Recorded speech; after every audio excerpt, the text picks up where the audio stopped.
What's going on, everybody? Welcome back to the Real Estate Money School. This is your host, Chris Noggle, and I am joined here today by an extra special guest, my good friend, Steve Richards from CEO Nation. Now, this man's sort of a legend.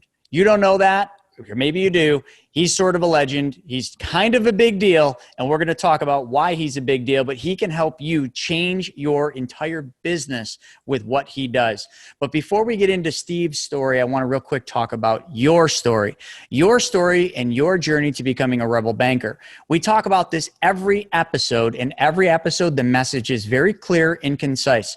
You are all here to learn something. You're here to further your knowledge, but knowledge means nothing if you don't take action.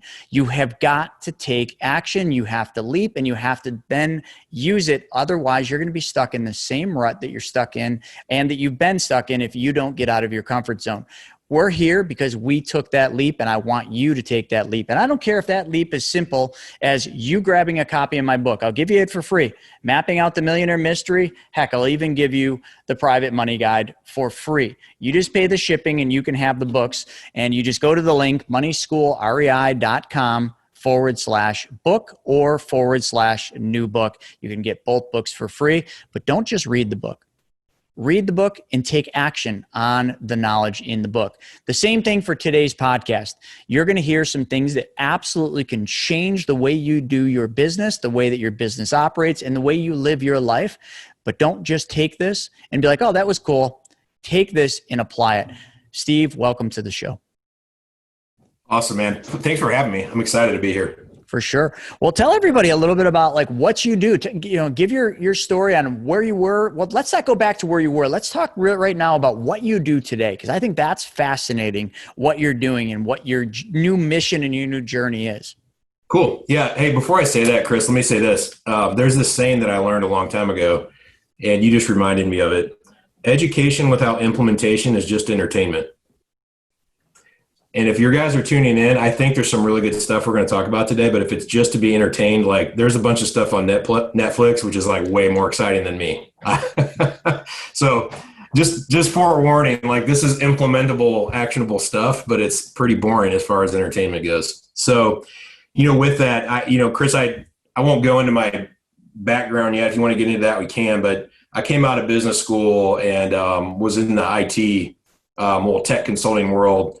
And through the .com days, right, I did that for 7 or 8 years, and then I went and did my own thing. And for the next 12 or 13 years, I did real estate investment full time, and that was kind of my sandbox. The first 9 of that, I built something up pretty big, and it didn't go the way I wanted. And then the next 5 years after that were a major journey for me. And so I had to give a little snippet of the background to kind of say, I have literally been spending hundreds of thousands of dollars over the last number of years and hours, probably more hours doing this than some people work, I feel like, or at least that I work. I was spending more time doing this kind of stuff, but it's personal development, therapy, counseling, coaching, mentoring, like studying, researching, honing my craft, mastering the business. And I realized doing the actual business wasn't getting me anywhere. It's just you do it and then you do more and you do more and you do more, and you might elevate, you might hire little helpers or people around you. Sometimes you even give big things away. But when most people get into business, they have this idea of freedom, time freedom and financial freedom. And literally the dream becomes a nightmare because that very thing that they thought was going to give them freedom ends up trapping them. And they're stuck in the day-to-day and they can't get out, right? And if you don't understand the concepts, I know we're laughing because we were just talking about this. Right? Yeah, we're going to go into that. But literally, if you don't build a foundation right in your business, you become the foundation. And if you think about foundations, like in like, property, they're pouring concrete, right? Like you become the foundation of your business if you don't properly build it. And then if you don't build the right team and understand a business model, basically you're just a hustler and a grinder. And what I'm passionate about and spending a lot of my time doing is helping entrepreneurs who think they own a business, but they actually just own a job. I'm helping them transform from this hustling, grinding entrepreneur, really self-employed person to becoming a business owning CEO. And so what's been interesting over the last couple of years, it's evolved into the CEO Nation is a movement or a tribe where we're trying to, we have the charge to fulfill that purpose I just mentioned, right? And so there's a blog and a podcast and a Facebook group, and there's events and there's some products and training and coaching. All that kind of stuff is really all just to help entrepreneurs transform. We also have a business now that helps people build teams. It helps do personality cognition, behavioral assessments. It also has some HR coaching, but it's around once someone is enlightened and understands that they want to build a business.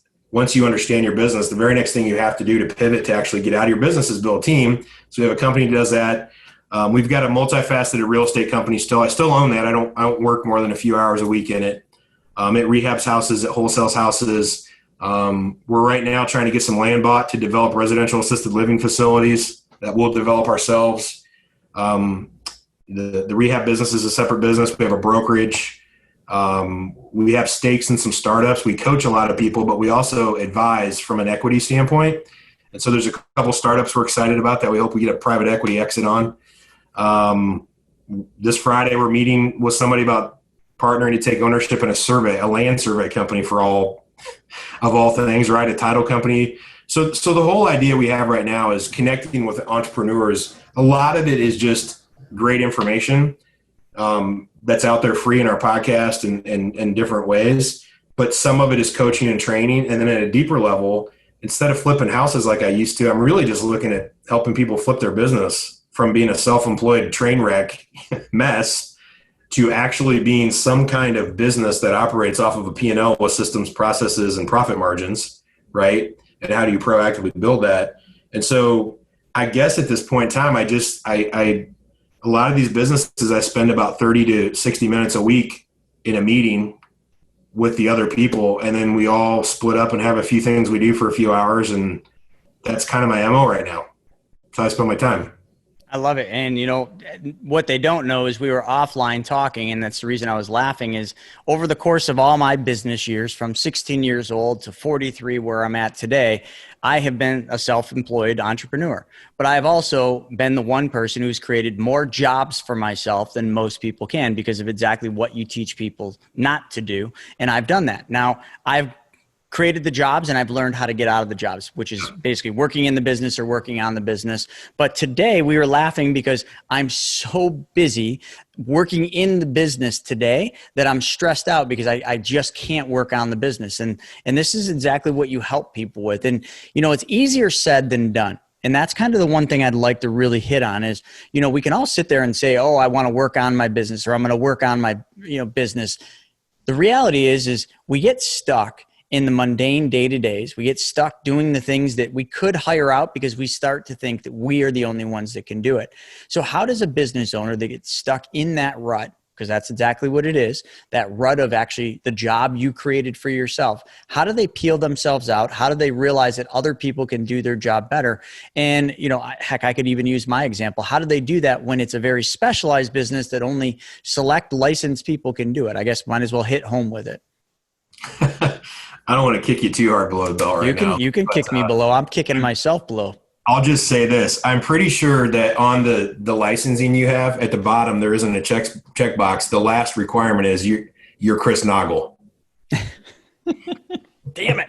So I'm just done. I just hit you with that one. So I'm pretty sure that someone else can do this. We were laughing the other day. You were telling me when you owned your surf and skate shop. Mm-hmm. For the skate shop, but you're talking about putting out the boards and setting up the displays and things and how you did it better than everyone. And I was telling you, folding the t-shirts, man. That was what it was all about. T-shirts. I gotta remember that. What's funny is you probably did fold them better than everyone else. I mean, I was telling you that I see marketing emails coming out from our real estate business, and I'm like, oh my God, dude, like no one's gonna open that email. I'm sitting there thinking like, why does the subject line say that? Like that's not. There's only so many characters that a phone can have on an email. I've trained them this, like, yeah, whatever, 17 characters. That best stuff has to be there, right? And so I still see things like that. But what doesn't matter is we don't sell houses that way. We just do that just to kind of front face with clients sometimes. And I know that, so I let go of it because I've got a guy who does the sales dispositions of that business, and he sells all the properties. And so I had to let go of that. But that's the kind of thing that could suck me in where I'm like, man, we got to get a call. And I dive back in and I could easily get in and log into the system and make those emails. I know how to do it. But I've learned that it's funny that you said a rut, because just think of this. When you're in a negative frame of mind and you feel stuck, we call it a rut. But literally when you're feeling good about being stuck in a linear path, we call it a groove. Like, I'm in the Like groove. that. It's the same thing, man. Like, we tell ourselves this crap that I belong here, this is all I deserve, or I can't do that. And then we're like, I'm in a rut. And the reality is you just have to change the context. That's why I told you I spent hundreds of hours, like personal development, and hundreds of thousands of dollars. And man, so much of it is up here. But the idea is, if I know what I want and I understand myself, who I really am, and I understand what I really want, and then I'm objective about reality. Like, I don't tell myself the lies that, like, we're all screwed up from our parents, no matter how wonderful all of our parents are. Like, they're not Jesus Christ. Like, they're not a perfect human being. There was only one of those. And so we have these idiosyncrasies and we have these filters. And there's a great book. It's called Psycho-Cybernetics. I don't know if you've read it, but, like, little Johnny's in the hallway during the teacher conference in first grade, and he hears the teacher say, well, Johnny's just struggling with math. I don't know what's going on, and the mom's talking. Maybe Johnny's just not good at math. Guess what? He now believes that because he heard it. And he could be the most wonderful mathlete ever, but he's been programmed now because he heard somebody in authority tell him that. That kind of stuff is going on. And then we have this head trash. And so we want to be stuck in a groove, similar to a rut, but what we hope is that it's taking us somewhere. And the whole difference is you're stuck with something that's got you tightly put in place, and one of them makes you feel safe and good, like a womb, like your baby. Dude, isn't swaddling the best thing ever? Like, sometimes I'd be worried because their faces are turning purple, and I'm like, did I do that a little too tight? But they enjoy that. You feel safe and secure, right? Versus a rut, you feel trapped, but it's literally the same thing. The difference is where you're headed and your perspective on it. And so I just think that's a lot of it, Chris. And honestly, I know a lot of people listen to this that probably have a day job. It's the same thing with your day job. I mean, even if you hate your job, but if you understand why it fits into the big picture, and if it doesn't, you need to change it. But if you can get really clear with your reality, who I am, how I show up in life, what I really want, what are my purpose, my passion, what are my strengths and weaknesses, like what I really want out of life, I can retool my plan. And then I want to repeat that good stuff so long that I get down into a groove and I'm kind of rolling with it. And man, some of it, you don't even change the path you're on. It's just changing the perspective about where you're at, your vantage point, right? So I know it's kind of a new age answer, like kind of a fluff, high level answer to what you asked me, but it's the truth. It really is. It's a great one. And I think a lot of people are dealing with that right now, whether they're, in a day job or they've got a good business. COVID, when that hit back in March, we all had to do a big pivot. So people that were already in that place where they were working on their business, they were thrust back into their business because they had to go back in. They had to lay people off. They had to furlough people, and they had to take the reins again. And that was really difficult for a lot of people that really thought, finally, I've made it. My business is self-operating. I don't have to be there. Then all of a sudden, one event that no one could do that brought the world to its knees brings you back into your business. And now all of a sudden you need to recreate what you've already created. How do you handle that? Because this is a very trying, crazy time for a lot of business owners that have, gotten that situation exactly handed to them. Yeah. I'll say it this way, Chris. I think a lot of it has to do with how you run your business. If you've just out of sheer force, you've gotten it to where it is and you do feel successful and you feel like you're out of it, but you're still reactively running it, meaning that the business just happens to be running well. It can more easily, because you're behind it, it's just kind of running and you're just reacting to what you see happen, lagging, right? It's like, oh, sales are good or bad. I don't know. They're over though. I can't do anything about it once I see the sales report. If I'm watching the reports on how many appointments my sales guys are setting, right, and how many contracts offers they're making or contracts they're signing, or in our other businesses, how many clients are doing scheduling consultation calls or whatever it is, I have more of a heartbeat on the business. And so the reality is, yeah, COVID sucked. Actually, it didn't I started 2 new businesses out of it. I took the opportunity to like speed things up.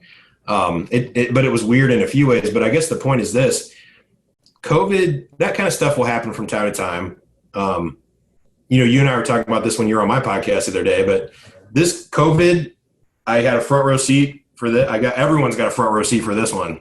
This one's in everybody's life, but I had a front row seat working full-time in real estate in 2008. I was 4 years in, and I literally was 2 or 3 years in working with .com and Y2K clients in the late 90s for that recession.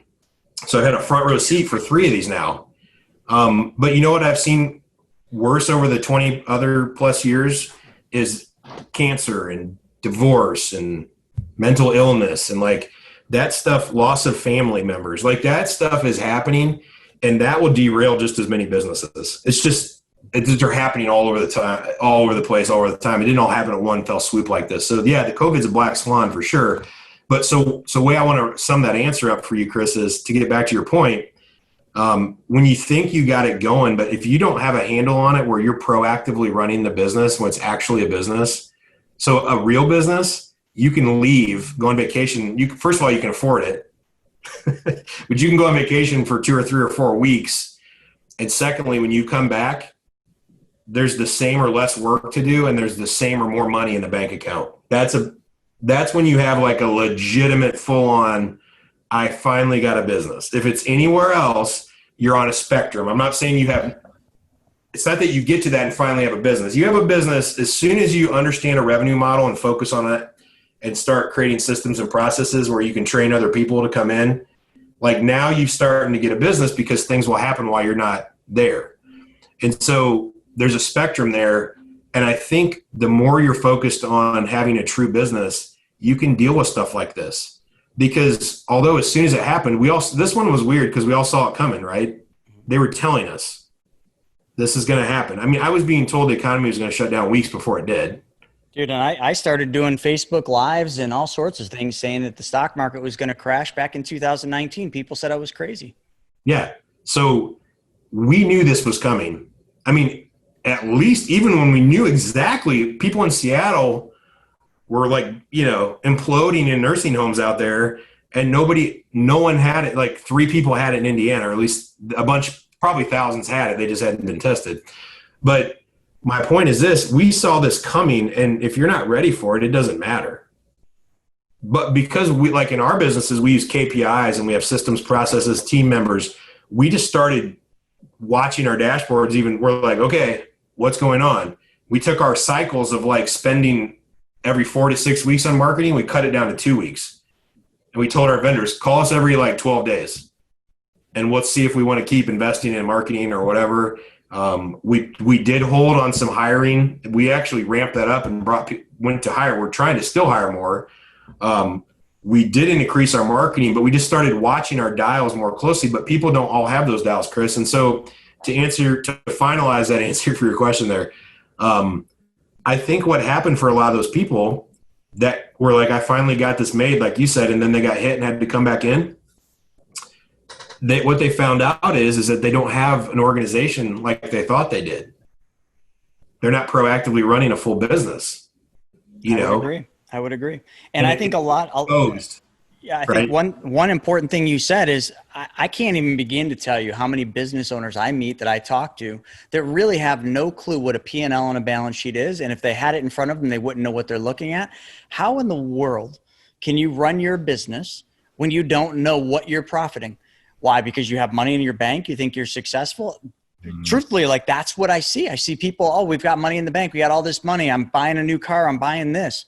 Well, no, let's actually look at the numbers. Yeah. And the book Profit First, I always talk about this. He was on the podcast, but that book really talks a lot about that. Like business owners, it doesn't, just because they have a successful business doesn't mean they're a successful business owner. And, the funniest thing, like you said something that really struck a nerve during that is like, you're talking about like going on vacation, and you're talking about like if a business owner had the money and went on vacation, their business runs better. And when they come back, they're more profitable.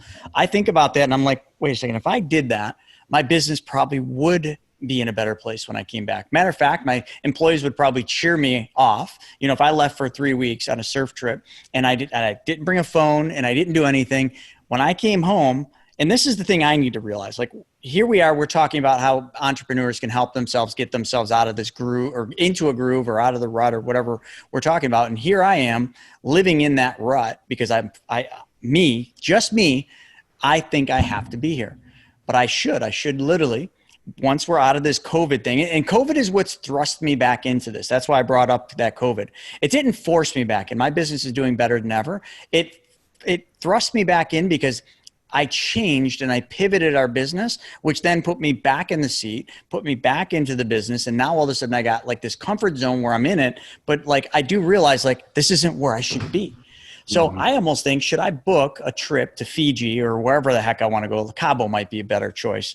Go to Cabo and literally just spend 2 weeks there just surfing, not take any business calls. Maybe I do an hour at night and see what happens when I come home. And I bet you I know what would happen. I bet you the business would be more successful when I got back. But that just shows you like you're not a big deal. Like you might think you're a big deal. Oh, you know, you're Chris Noggle, blah, blah, blah. But you know what? You're nothing. Like you got to build the business, run the systems, develop the processes, and let them do the work. Because a lot of my problem is I don't let the processes do the job. Yeah.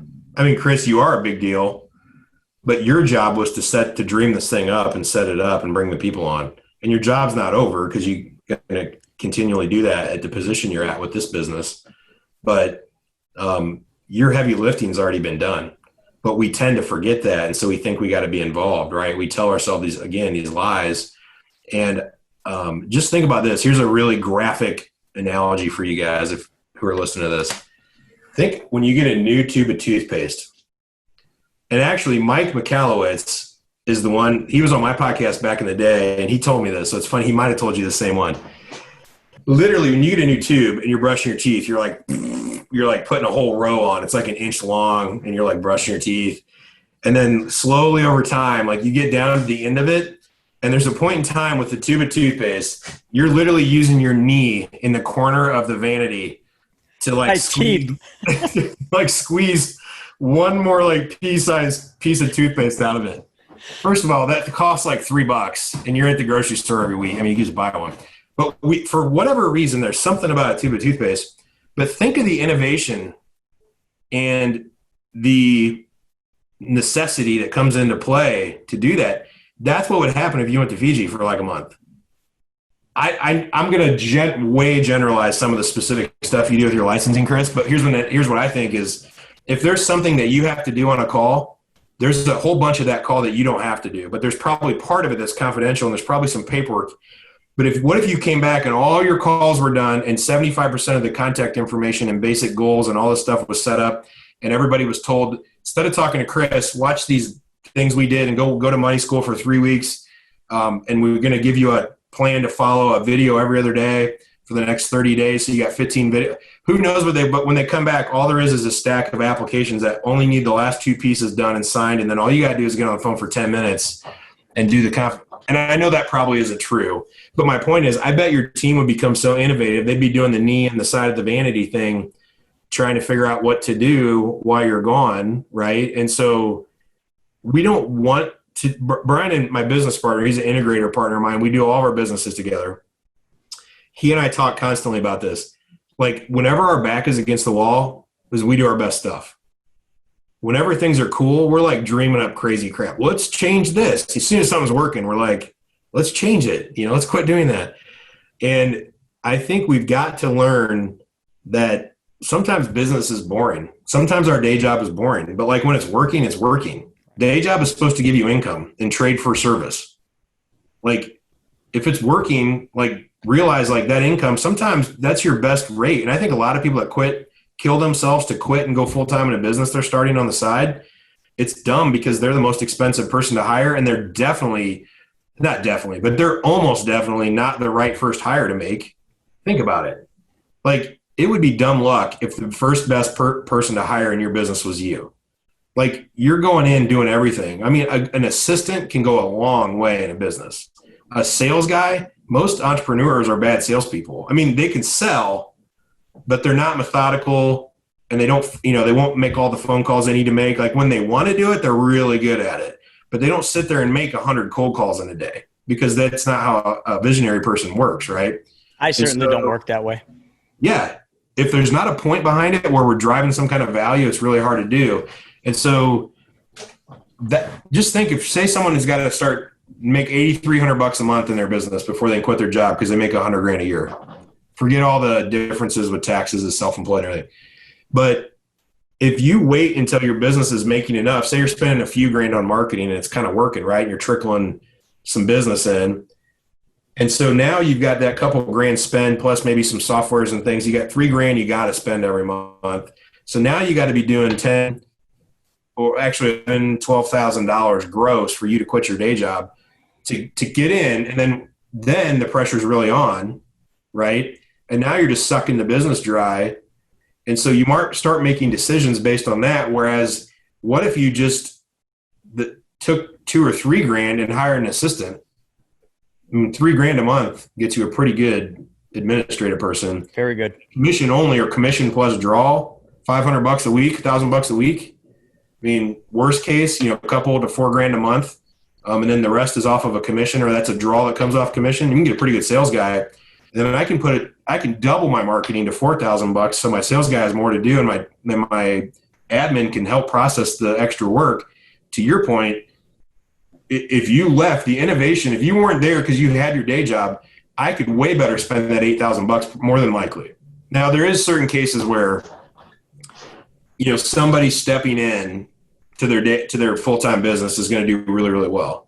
But it's just an interesting theory that you could forego that and hire other people, and it would force you to learn to run a team from the beginning. My guess is many people that did that would way less be apt to get stuck in the day-to-day of their business later on.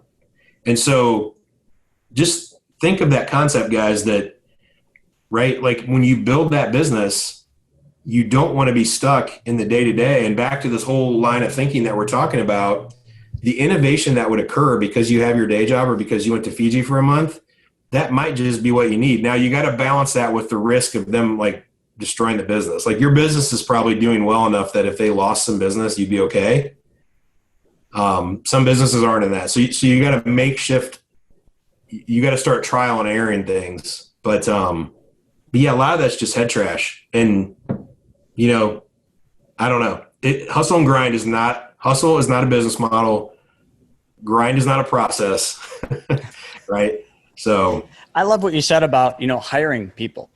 A lot of times business owners are like, I can't afford that. I've been there. Oh, I can't afford that. But you know what? You should be saying, how can I not afford that? Mm-hmm. Because that's really what it is. Like, Shauna, my director of operations, like if I didn't hire her because I said, I don't have the money. And, when I did hire her, I didn't have the money, or at least I thought I didn't. Now, like she's pretty much, irreplaceable. She does all my scheduling and everything. And the only thing that screws the day up is when I start doing the job that she is paid to do. So, and I do that often, and I catch myself every day. She even says it to me. She's like, I had your day set up, so you were leaving at 5:30. You had no reason to book those 2 appointments. I'm looking at my calendar just so you know. This is very real.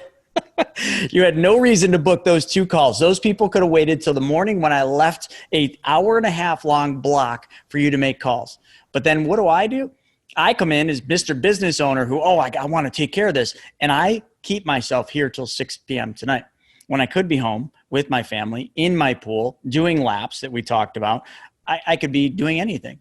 But here I am doing exactly what I pay someone else to do that does my job far better than I ever could. Why?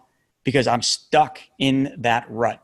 And folks, listen, like the reason I'm talking about my business and myself is I want you to understand, like I'm at a pretty high level compared to a lot of business owners. And I still am making the rookie mistakes that Steve is teaching and telling people how not to do that. So I understand at a very high level, like that I make these mistakes. So if you think for a second you're not making these mistakes, I very much doubt it. But we have to be reminded, Steve has to sometimes grab a wiffle ball bat or even maybe a regular baseball bat and smack me in the head with it to wake me up and say, hey, dude, what are you doing? Like, what are you doing? You know better. You've been here before, and now look what you're doing it over again. We sometimes just as business owners need a slap in the face. We need to kind of have somebody tell us, what are you doing?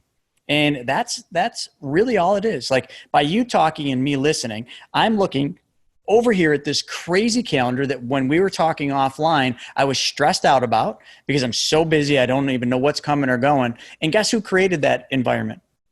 Yours truly. I'm my own worst enemy in my business. And that's very real. That's very real for a lot of business owners. Yeah, it's way more normal than not. And left to our own devices, if we don't have a way to apply our creativity and our strengths and power and our unique abilities, we'll just start doing it all over the place, right? And so, I'm so conscious that I still do this kind of stuff. I mean, we have mutual friends at REWW, Real Estate Worldwide, and I've got a business with them that I'm business partners with them. I'm so conscious of this now in that business. I had a call with the COO there the other day, and I told him, I said, hey, we were done talking. I'm like, hey, dude, you got one more minute? He's like, yeah. I go, hey, we're in this launch phase where we're getting ready to go into this dry season of like just hammer out the initial clients and really get going. And I already know, I said, I got 30 days, bro. It's already waning on me because I'm doing calls. You guys are booking things for me to do. It's showing up on my calendar. And like the fun part of designing all this and like making the big impact in the beginning, the heavy lifting for where my strengths are. And so like this all came because he got on me, similar to what you're doing to Shauna. I was like, hey dude, we need to redo the onboard call. He's like, what? I'm like, I think it should actually be a video. We should have an opt-in page. Like, and we need to change all that. And he's like, and I'm like, by the way, the product, there's 3 levels. I'm like, I'm actually thinking we might want to change this pricing. Like he's like, whoa. Dude, we already locked all this in. Like, let's leave that to 2.0. Like, I hear you, but like, we gotta kind of he's reining me in. And I said, you know where this is coming from? And that's what led to that conversation. If you got another minute, I want to tell you, my visionariness has to come out. And because we're in this like phase of the business, which we all go in and out of, it's at levels. It happens. We go to one level, it happens again. It goes to one level, it happens again. It's really hard to go from doing the work to managing, but it's way harder to go from managing to leading because the leader is responsible for everything getting done, but does none of it. That is a really hard pill to swallow, and it's really tough. And so I was even doing this, Chris, like, but I'm conscious of it. So I'm like warning him, hey, if we don't hammer this out and get a great amount of revenue coming that I can be excited about, because that offsets my need to go in and tinker. If I see the dollars and the happy clients raising their hand, I'm like vindicated for my efforts and I don't need to fix it. Because right now we're generating a few grand here and a few grand there. It's in beta. I mean, it's like literally like they're happy that we have anything. But, some people might think generating, whatever, 8, 10, 12 grand in a month or 6 weeks or something is good. But we see big things for this. And my brain is like tricking me that nothing is going on. So I better get in there and fix it, because that's what I do, is fix things, and I plan and I strategize. And so I just don't feel bad. I mean, I did this literally like a week ago with. Oh, I don't. I know. Listen, I know you don't feel bad. I'm just saying. No. I think it's so important. Like I do this in my business a lot, and you know me well enough. And we're riffing here on a podcast, but sometimes this is the best time when stuff comes out. I'm being open, transparent, and honest, saying like I've got the problems that you solve for people, and you're also saying I've got the same problems. That's why you're so good at solving them. How could you ever solve somebody's problem, what we're discussing, if you haven't lived it? And if you still don't sometimes go back there, but you know what the difference is between you and I and some of the other people? We realize what we're doing, and we realize we need to like keep a close eye on it. We might be doing it, but we're like, I see you. I don't like that. You better change that. I see these 2 appointments. Why did you do that? But you try to justify things sometimes to yourself, and that's it. Like being open and transparent is the best way for this audience to learn, because listen, like all this stuff is so important, but people need to understand that the people even at the top of businesses fall into these same ruts. The key is understanding you're in that rut, and then how do you get yourself back out? I'll tell you something. This is an interesting thing. When we were in Cabo for the billionaire boardroom, I have some of my most unbelievable business ideas when I'm doing absolutely nothing. I don't care if it's sitting out in the surf, not even catching waves. I might be way on the outside and everybody's catching waves and I'm just sitting here listening to the birds. The best business ideas come to me in those moments of clarity and quietness. How can you have clarity, quietness to think and to be the visionary in your business if you're doing call after call after podcast after podcast after call, training, call? You can't. You can't. And if you want to be that visionary, that leader, you need to realize that you need that clarity in that time, because that's when the best stuff comes out. And you sort of just said that too. You know, when people start piling stuff into your calendar, you're just like, you're bogging me down. I can't think about what I'm trying to build here. I don't know. There's a lot to be said about that. You know, let me add something to that, Chris. We talked about McAllowitz with the profit first.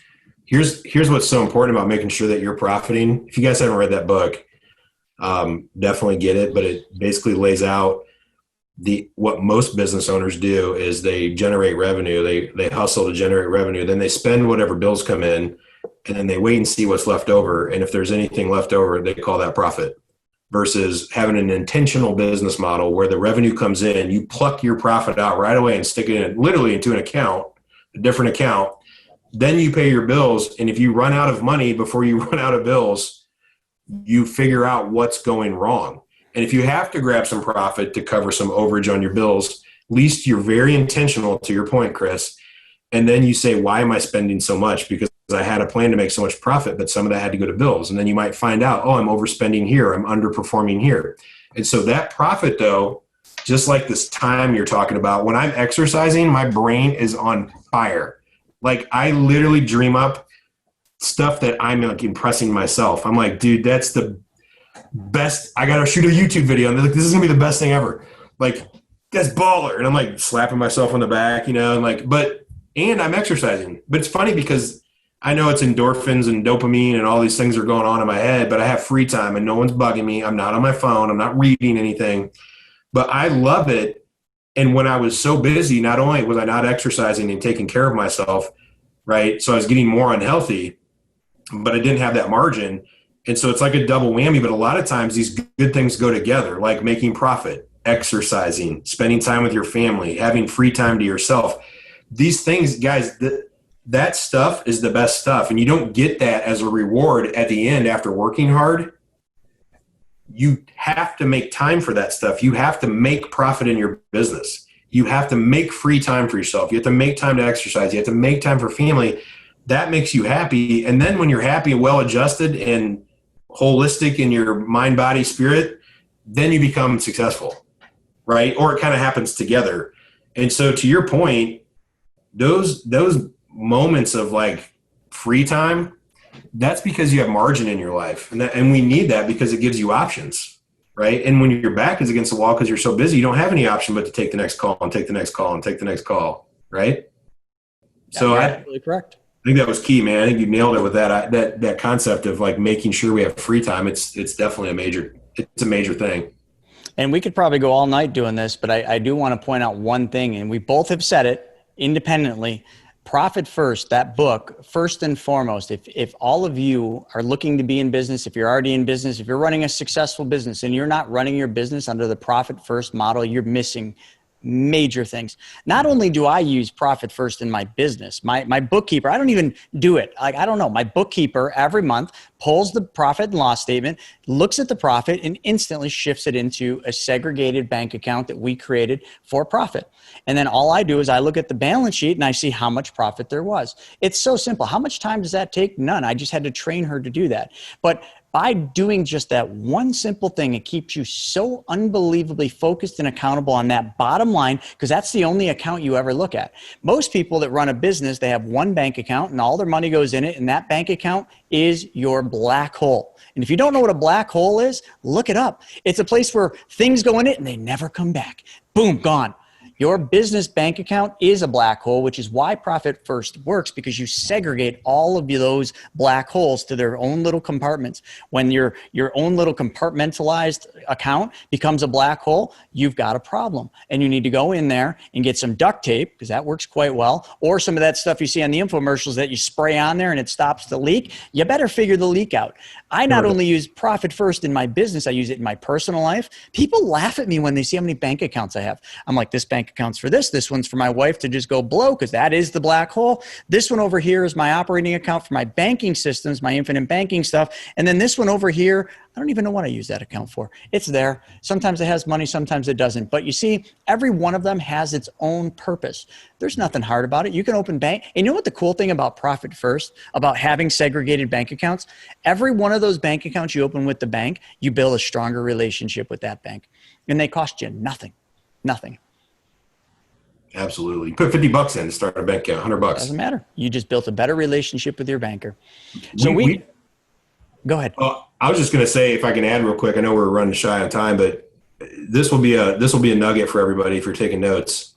Chris, we've taken that like another layer deep, and I know you probably do the same thing. I mean, he kind of lays this out, but it's not just your profit, guys.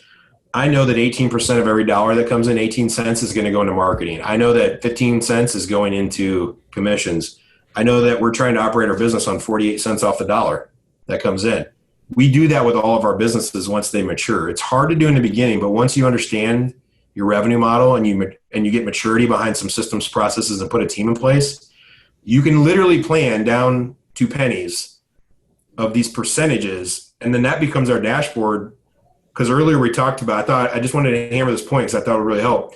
Earlier when we talked about having proactive nature of business is when you're watching these leading things like what appointments are being set, how many contracts are coming in. But on top of that, that's a dashboard. You're also looking at a dashboard of where am I at on my percentages? Every dollar that came in this month, what percent went to marketing, what percent went to commissions, what percent went to admin, what percent went to software. We watch it that way and we plan it that way. And when we make decisions, we say, is that going to screw up our dashboard plan? Or it's our P&L. We have our accountant do it. It's all the P&L. They say, okay, take line 13, 17, 22, and 50 and put those together. That becomes line 2 on the dashboard. There's 6 lines on the dashboard and the accountant knows how to do it. And we want to look at our businesses that way. And I just wanted to hammer that home. So if you can do that in your personal stuff too, Chris, to your point. But if you guys are running a business and you can't run it down to these percentages, it's really hard to know where the money's going and where it's not and make decisions about what to do with other money that comes in. You just blow it in the black hole. Sorry, I wanted to riff there for a second because it's okay. You hit a nerve of that one. I believe strongly in that dashboard concept.